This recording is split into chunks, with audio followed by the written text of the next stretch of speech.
Henrik here at Violin Outside the Box with Dr. K. And today we're going to learn this technique that's used a lot in folk music, and it's called the chop. So to be able to play the chop, you might need to do some of the things your teacher told you to never do if you're a classically trained violinist.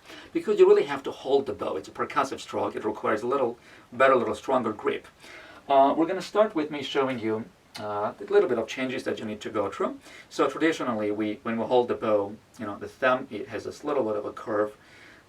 Your teacher might have insisted on this for many, many lessons, and it was always some kind of, difficult to do it. But now, forget that. You'll have to straighten your thumb a little bit. In fact, you do it by rolling the bow out this way. So you can roll the bow in and out just by rolling the tip of your thumb right here. And you need to roll it out. And this way, you're sort of also holding the bow with the fingertips here. So rolling the bow out, straightening the thumb. I sometimes even, tense up this muscle here, just so I have a little better grip. So that's where it starts. So the next thing that you need to do is remember that you might need to hold your arm a little bit lower. Unlike the regular position where you have your bow arm a little more balanced than up here, I think it helps a little bit when you move this down, because then it gives a little more flexibility to the wrist, which is basically the part of your arm that's going to carry that movement, can do the movement.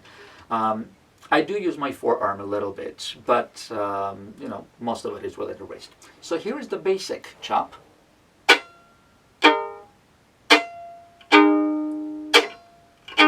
So I'm just doing, trying my wrist down on the string. The bow is turned kind of outwards. The stick is closer to me, basically. As I'm throwing my hand, my wrist like that, my fingers straighten up a little bit. In the air, they have a little bit of a curve. Thumb is still straight. It's going to be straight the whole time, pretty much. And then moving it back.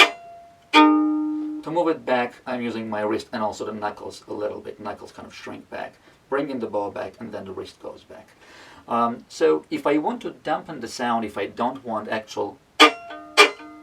any pitch, then I'll just put a finger down on the string, use my left hand fingers.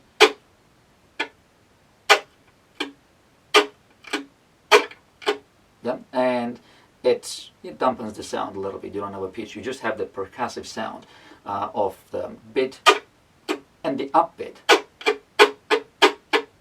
So you actually have both downbeat and the upbeat, down bow and the up bow. In a sense, it's very similar to down bow and the up bow movement, right? Down, up, Yep.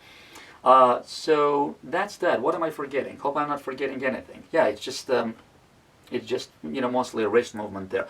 If you do want to have a pitch, like when I was playing that beginning example, which is actually a little accompanying section from a piece we recorded with a friend. So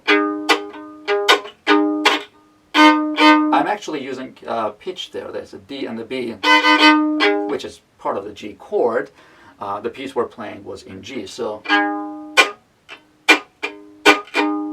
I want that pitch to be heard a little bit because it's accompanying a specific melody. So on the down bow, so to say, on the first part of the chop, it's more like a chop. On the up bow or the upbeat, I use a little bit of the movement of my knuckles to get a sound. So it sounds like this.